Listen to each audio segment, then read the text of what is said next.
So what is the connection that you saw between what you were developing and working on in the past 4 years to what is happening currently? So since we are biochemists and biologists, we are looking on a very fundamental mechanisms of how these viruses are working, how they infect cells, how they replicate themselves within cells, and more importantly, how the immune system, be it the chicken immune system or the bat immune system or the human immune system, react to the virus and fight it to eliminate it.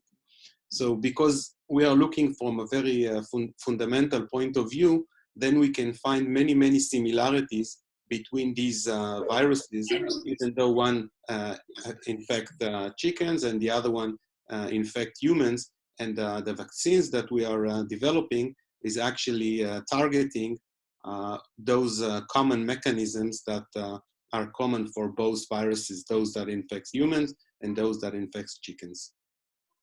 And for those of you who are not from the medical industry, Itamar, can you explain in short what's the difference between vaccine and a drug? Vaccine is a treatment that's supposed to pre-expose you to the pathogen, to the organism or the virus that causes the disease, and train your immune system or prepare it to attack the pathogen and prevent it from causing a disease. While medication or a medicine or a drug is something that you treat after the disease already started, and then you need to help the body to fight the disease once it started. And in the case of viruses, the drugs are not always very efficient, and they are sometimes very hard to find. So in most cases, our best way to fight viruses are through vaccines, and many of us know the case of polio and measles and flu and all other, and smallpox and all other viruses that we are getting immune to and or immunization against, and then preventing them from infecting ourselves and also preventing them from spread into the population. Thank you for this. And the next question is for both of you. You're not the only institute that developed a vaccine for corona for avian. What makes you the most relevant or more relevant for corona in human beings? You want me to start, David? Yeah. We are a research institute, MIGAL and Tel Chai, located in the northern part of Israel, at the city of Kiryat Shmona. And we are dealing a lot of problems that farmers and people in the area are facing. And many of them are growing chickens. And one of our big projects funded by the Ministry of Agriculture, the Israeli Ministry of Agriculture, was to find vaccines for viral diseases appearing in chicken and actually affecting the productivity of chickens in Israel. And it turned to be that one of these viruses is actually coming from the corona family, and we are working to develop vaccine to that virus in the last 4 years. So actually we had a very big head start here. And people in the 2008 and 2009 worked to find vaccines for SARS, for example. But since this disease disappeared from the population, most of the companies and most of the labs actually stopped working on those viruses, while we kept going and developing vaccines for exactly this type of viruses, only it was in chickens and not in humans. And that's why we have a lot of information and a lot of animal studies and a lot of biochemical research that actually puts us in the first line developing a vaccine for coronavirus. Great. So let's, I think this is a good point to take a few steps back and learn a bit about vaccines and viruses and what is that you're doing in MIGAL. So if you can share with us maybe a short presentation that you prepared, that would be amazing.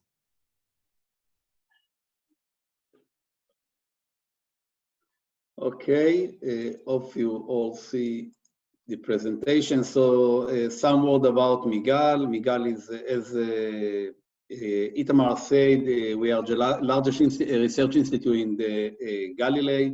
We located in Kiryat Shmona and Tel Chai. We are in affiliate with Tel Chai College. So what does it mean? That Tel Chai College is the only only college that have a faculty of science.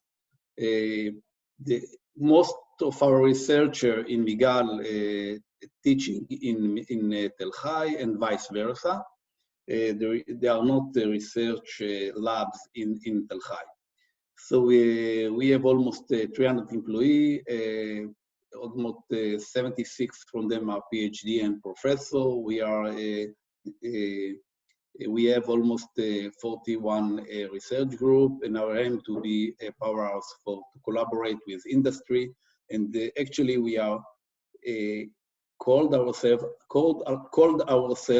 Applied Research Institute. So we are very close to the need, to the market need. So this is our research discipline that we have, and we skip now to the development of the vaccine. So usually there is two types of vaccine. There is a mutation vaccine and the inactive vaccine or killed vaccine. This is the most popular vaccine that we have. Both of them, they are dealing with the old virus itself, so there is a lot of risk there, and I'm not going to drill down for all the risk that can occur when you are inject the old virus. But from the development point of view, most of the vaccine, most of the process to develop the vaccine is the involve of trial and error pattern that take a lot of time and cost a lot of money.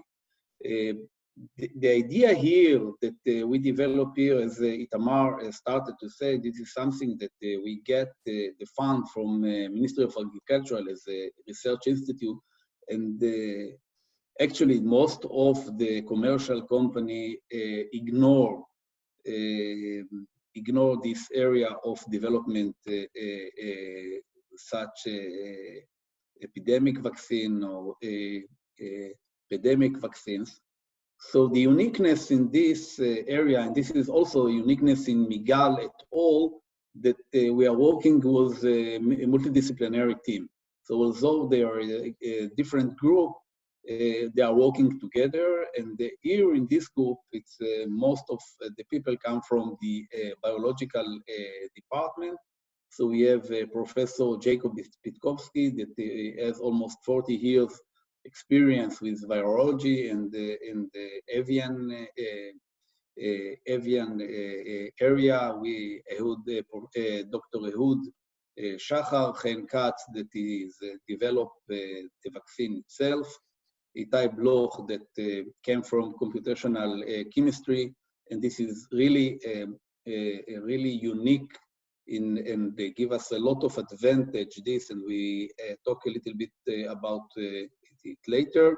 And we have Itamar Yadid that you already hear him. It's come from the microbiological metabolic pathway. And we collaborate with Mr. Avichai Lublin from the Veterinary Institute that they can do all the challenge experiment. So, Itamar, do you like to explain what we are doing here, or should I continue? Okay. Yeah, I can. So here, okay, go ahead, Itamar. As David said, or as I said before, we started in chickens. So there are two main challenges in developing vaccines for chicken. One challenge is shared with all other viral vaccines, and this is the fact that viruses changes very, very fast. So when you develop a vaccine, you need to make sure that you can follow the virus, or you can cope with the fast change of the virus. And the other challenge is that vaccine for chicken needs to be very, very cheap. I mean, it shouldn't cost more than a cent, for example, for chickens. So those are the main challenges that we had to deal with while developing vaccines for chickens, because some of the vaccines that are used now in the industries are quite old, are sometimes 40 years old or 50 years old, and they are not very efficient anymore because the viruses have changed. And you know that if you take vaccines for flu, we have to take a vaccine every year because the viruses change, and the vaccine that we took last year might not be effective for the strains that emerge next year. And that's what led our research to be able to produce massive amount of vaccinations, and also to be able to update those vaccines very fast. And then we turn to computational biology. And since today we have very large data sets of protein structures, protein sequences, phylogenetic analysis, meaning where these proteins came from and maybe to predict where they are going to. And we use those computational tools in our lab to try and predict and see what would be the perfect proteins or the perfect protein fragments that will allow us to achieve efficient vaccine, efficient immune response, and also will be cheap and easy to produce. And as you see here, we analyzed some of the, you don't see all of them, but some of the proteins that our immune system can recognize. And you see here this is a very unique protein for the coronavirus, and it got its name from the shape that those proteins are making, and because it looks like a crown, and we call it the spike protein.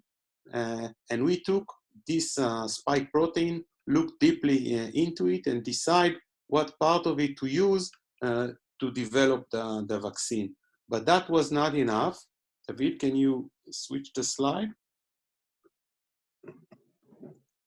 Yes.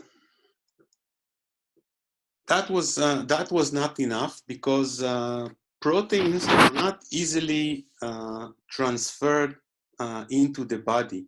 For example, if we eat proteins, if we eat chicken, or if we eat chickpea, or if we eat anything else, usually our digestive system takes care of this protein, breaks them down to amino acids.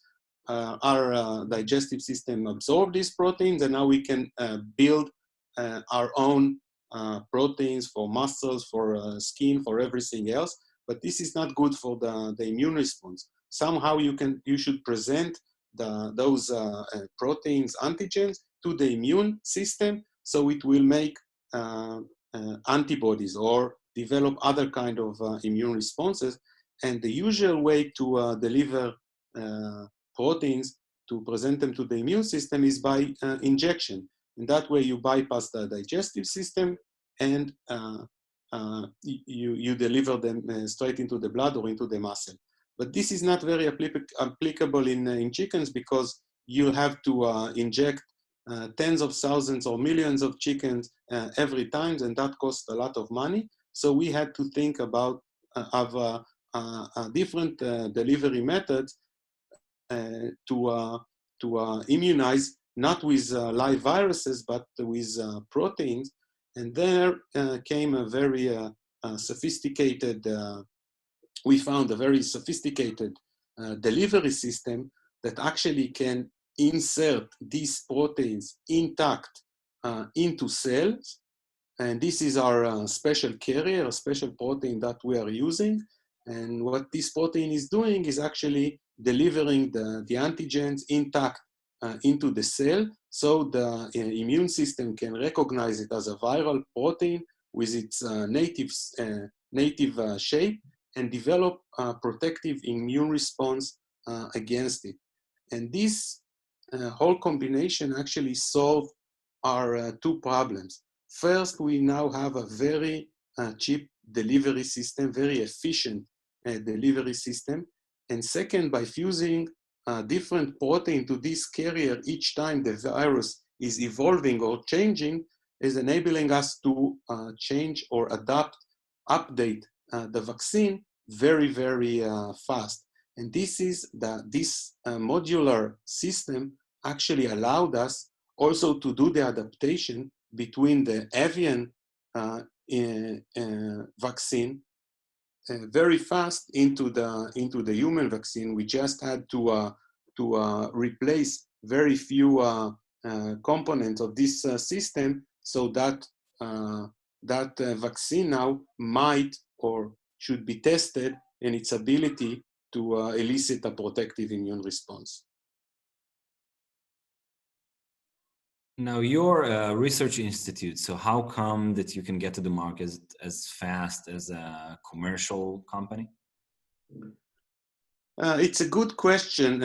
Sometimes commercial companies actually looking for mature, or not always mature ideas, but ideas that comes from research institute, from labs, small labs in universities, from projects carried in research institute, so they don't have to risk and don't have to invest so much time and money, and they can take an idea or a product and then use all of its tool and all of its capability to bring it fast and safely into the market. So that's what we are doing here, is that we have an idea and we are teaming up in order to bring it as fast and safe as possible into the market. And what is your advantage as a member of, as a government research institute rather than only a mere business company? David, you want to comment on that? You know, as a government institute, first of all, you can get grants from different places that usually commercial company can't do it. They have to raise money and they have to show revenue and return on investment, etc. So as an institute, as a non-profit institute, we don't need to do it. So this is what we are doing. And definitely the people who are working in the institute, they like to solve problems of the world. So they are not motivated by money, they are motivated by finding solution, finding new idea. And this is what we are doing. And actually here in the Northern Galilee, we have excellent people that can work wherever they want, but they decided to move here because the atmosphere that we have in MIGAL and the collaboration that the different people can collaborate with a different group of people, and doesn't matter if it's biotechnology, biology or plant science, etc. So this is what they are doing together, and this combination of as I said, of different group, and each one of them actually doesn't work only on vaccine. They have a lot of other research that they are doing, but they bring to the vaccine, to this development, a lot of their knowledge from other research that they have done. So this is the uniqueness. Now we have. I'll say it in another word. Actually, I can do whatever I want, or I can study whatever I can get money for. And David never tells me what to study on, what to focus on. And we have like 4 or 5 completely different projects running in parallel in the lab, and it happens to be that today we are talking about vaccines, but we have not very other very interesting projects running in the lab, and as long as we can get funds for that, then we can do more research. That's amazing. We have questions in the chat, so let's go there. I think this is one to you, Itamar. Could you please tell more about the method of administration when the carrier is being used? So there are a few methods. The first one is orally, just to swallow it or eat it, and it will be absorbed through cells in our mouth, in our trachea, not if we breathe it in through the trachea or through the esophagus or anywhere else, and it does not necessarily need to get all through our digestive system. It can be absorbed much earlier. We can spray to the nose, you can drip it to the eye, you can choose whatever you want to do with it, and we have to study the reaction and see what's the best method of application. But definitely you don't have to inject it, and this also gives us a very clear advantage over other vaccines that are being injected and are should be applied to all completely different sets of regulations. And a question from Daniel. Working with the virus, there is a risk for exposure in your lab for the researchers, or because you're working with the very specific parts, it's not risky at all? So we're actually not working with the virus. Even when we work with chickens, we rarely working with the virus. When we want to do a challenge test, that means that we want to infect chickens with the virus. We go to the Veterinary Institute in Israel, where they have isolators, and they can controllably expose the chicken to the virus. So at our lab, we don't work with the virus. We have the genome of the virus. We can deduce all of the proteins from there. So we are not at higher risk than any other people in the world today. And another professional question from Omer about the carrier. Is the vaccine peptide conjugated to the carrier or encapsulated, sorry for the phrasing, inside the carrier? It's a special technology. I'm not sure this audience want to hear all the details, but basically these are two proteins. Okay, and this is something, the next question is something I think that most people would be able to relate. If a vaccine is developed and as it continues to mutate, will it become an animal vaccine like the flu vaccine? And I think for this you have a very good answer. Yeah, the good answer is that I don't know. In general, what we know from the chicken, that the administration of vaccine, it's in the protocol they get corona, the IBV vaccine, like flu vaccine. So we don't know yet, we don't have enough experience to say how many times or how frequent we have to get this vaccine in the future. But definitely, if we change, we need to do it. If the virus change, we need to do new vaccine, and people need to take it. But the platform that you're developing would make it easier than a regular vaccine. That's right? Correct. As we said, we develop platform. By the way, this platform, we developed this platform not only for corona, for other 4 viruses. But in this case, the corona is the big issue, and it's the famous one. And we had another question from Daniel earlier. Since this outbreak started and put you in the spotlight, has the Israeli government been in touch with you? Of course, everyone touch with us. We are talking with them. Actually, MIGAL itself, MIGAL itself is, we get all the money from the government, from the science ministry. So we are working very close to them, and they try to help us. Now in this day, there is, as you know, there is no government in Israel, and the issue of budget, still they are pushing the money in order to help us. I can say that I was in MIGAL in the beginning of last week, and they were getting phone calls from sorcerers, from magicians, from people who are just want to talk or to read some sentences from the Bible.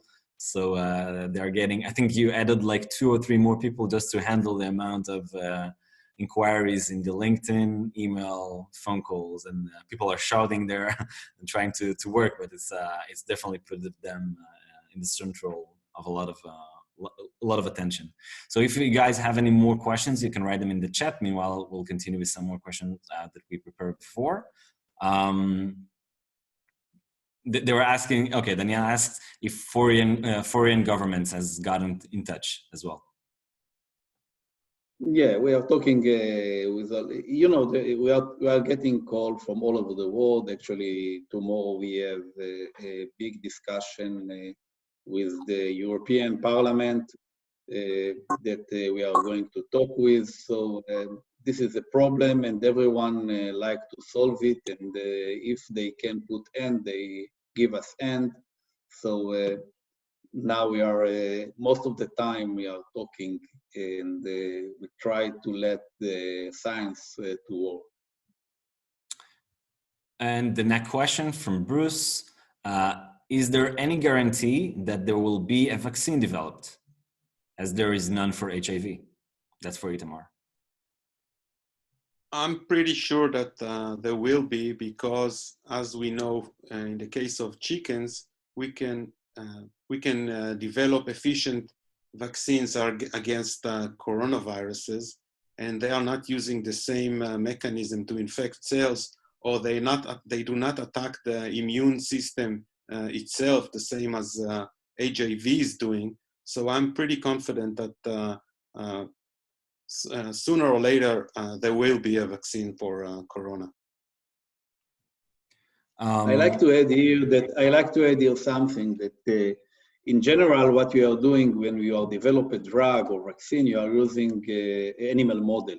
Here, in our case, we didn't need to develop an animal model. Actually, the chicken was the model.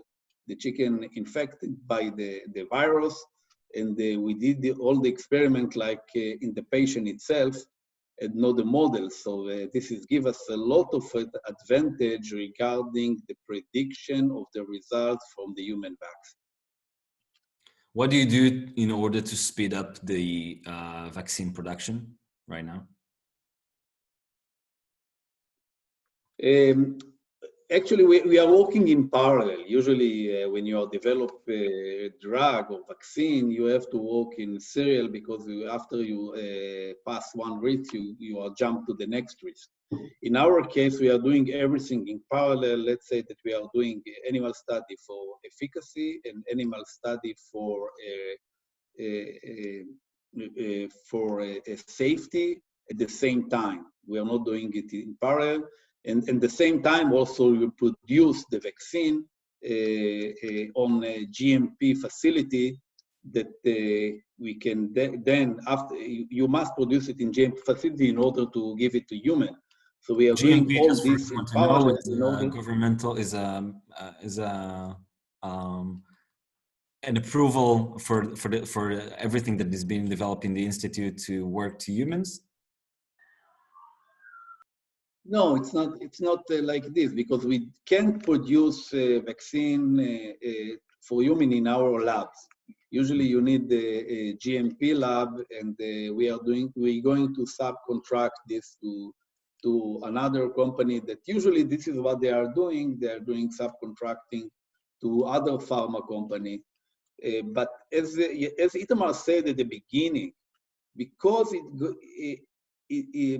initially it should go to avian, we did it in very simple way for production, very cheap production, very known process. So everything is we can do it in very, very fast and large scale, So let's say that only in Israel, you have almost 800 million chicken per year. So assume how many chicken you have all over the world, so we can cover this very, very fast.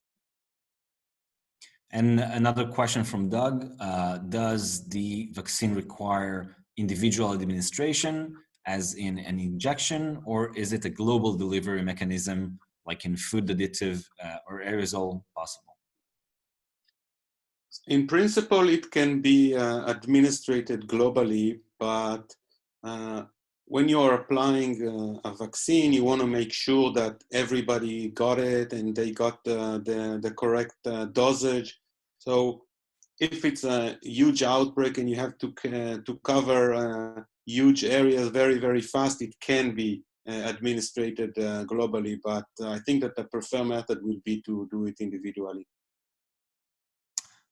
Did MIGAL pause some of the other researchers you're planning on doing in order to focus for the COVID-19 challenge? This was caused not because of the general restrictions that we have to minimize the amount of researchers that are showing up in the lab. So if there are researchers that are not urgent and we can put them in the freezer for a while, then we stop them, mostly for preventing people from showing up to work and maybe get infected with the virus, but not because we are all focused on that project. We have a lot of people who are working on that project, and it's moving very, very fast, very highly trained and motivated people.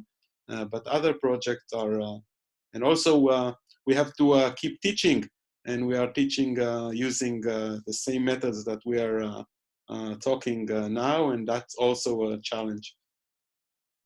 And in other words, you are being influenced by the restriction like any other institute in Israel. Yeah, obviously. Mm-hmm. How many people are involved in this operation in general? In general, we have about, internally, we have about 25 people, but now, as I said, we like to fast all this development. So we have a lot of consultants that working with us, worldwide consultants, not only Israeli consultants, that give us work on this project, each one. So in parallel, I think that maybe 60, 70 people working now on this project in different segments. And two more general questions. The first one is, how come that there hasn't been an epidemic like this one, or of this magnitude in for the past years, 100 years or so? Well, I'm not an epidemiologist, so it will be difficult for me to say. But as I said before, these zoonotic viruses, the way they jump from one organism to another, it's a relatively or very rare event. So maybe we are just unlucky to live in such a era, or maybe not, I don't know. But I really don't know. And let's say that a vaccine is being created, developed in 4 months, and it's ready to use. How would that affect what's happening in the world right now, from your perspective? As it's a vaccine, then it will not affect people that are already sick.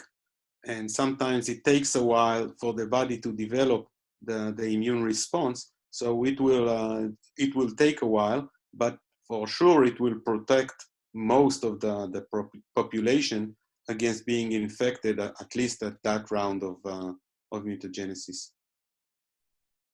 Thank you. Now we would like to open the questions to the audience, so you can raise your hands. We'll unmute you and we'll be able to ask in your own voice if someone is interested.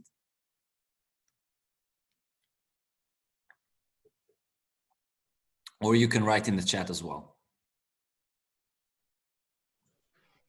I will unmute everyone, and then if anyone has a question, you can just go for it.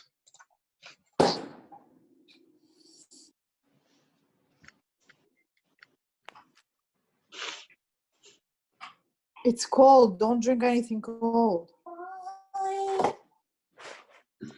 Maybe not unmuting everyone.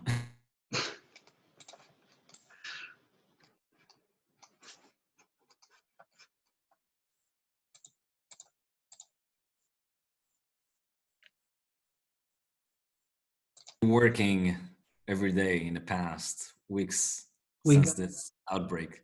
We got a question here.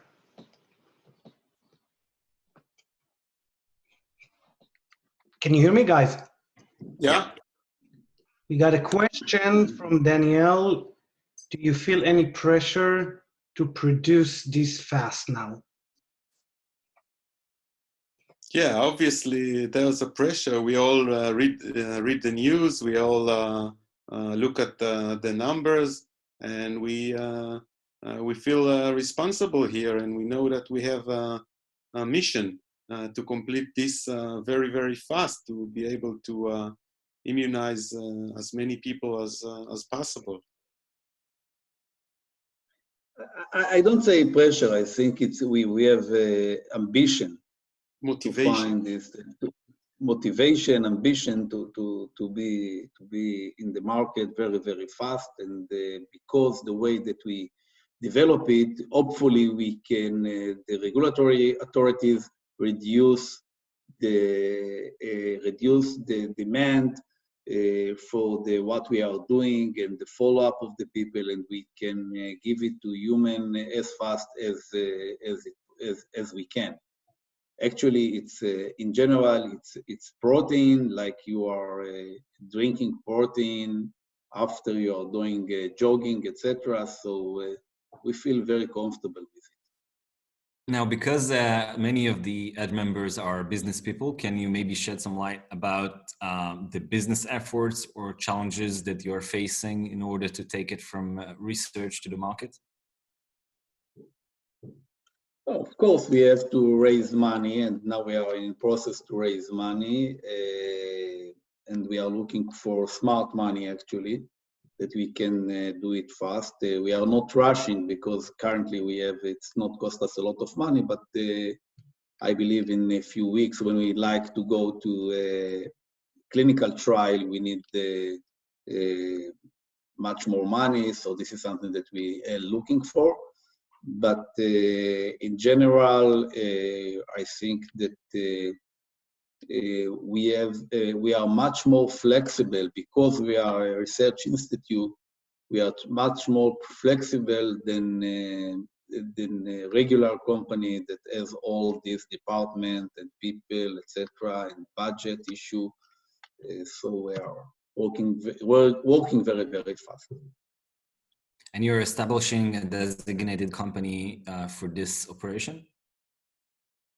Of course, we spun off. It's like in academic. Usually in academic, when you have a good idea, you span off this, you license the idea to company, to incubator, to whatever you want, to big company, etc. So we are doing the same. Actually, in the past, for the animal vaccine, we did it for animal health company. So this is not the first time that we are licensed product that we develop to the market. Now, there's a question in the chat from Guy. I'm not sure you'd be able to answer it, but let's try. How much do you think a vaccine would cost? I don't know. Usually it's not the cost of the material. Usually it's cost how long it takes you to come to the market. In this case, we don't know. It should be in very reasonable price because, as I said, when you reduce the regulation, it costs you dramatically less. Let's say that for our case, in regular process, you have to do preclinical trial with animal experience. It costs you maybe $2-3 million. In this case, we can cost us hundreds of thousands of dollars. So This is, but you know, we don't talk about money. We talk about bringing solution. Now, another question that for Itamar from Omer Adir: how significant is the difference between the immune system of chickens and humans? How does this affect the vaccine? So it uses the immune system of vertebrates are pretty much working in the same way, and they are reacting very similar to antigens. And we can learn a lot from the way the chicken immune system reacts to the virus and reflect it to humans and use it as a guide for us in the way that we are developing the vaccine. So it's not significant enough, and we can compare those very easily. And so it does not affect the other way around. Actually, we are using the immune response that was developed in chicken to learn about how this virus infects people. Now, a question from Doug. Based on your experience and modeling, are you concerned about any specific side effects? So we are scientists. We are not. We are always concerned, and until we check or until we do the experiments or the trials, then we can never be 100% confident. But since we have a very unique delivery methods and we are not injecting anything foreign into the body, we hope that it will have very, very minor, if at all, side effects. A question from Jessica: will it be a totally inactive virus, or it could cause some disease in the hosts? As I said before, we don't work with the virus at all. So it's not a dead virus, and it's not an attenuated virus. We don't have the virus at all. We only have some antigens or proteins derived from the virus that we are using. So it cannot cause the disease that is caused by the virus. Thank you for this. Anyone has any more question, you can also jump in and ask in your own voice. We'll give it a minute or two.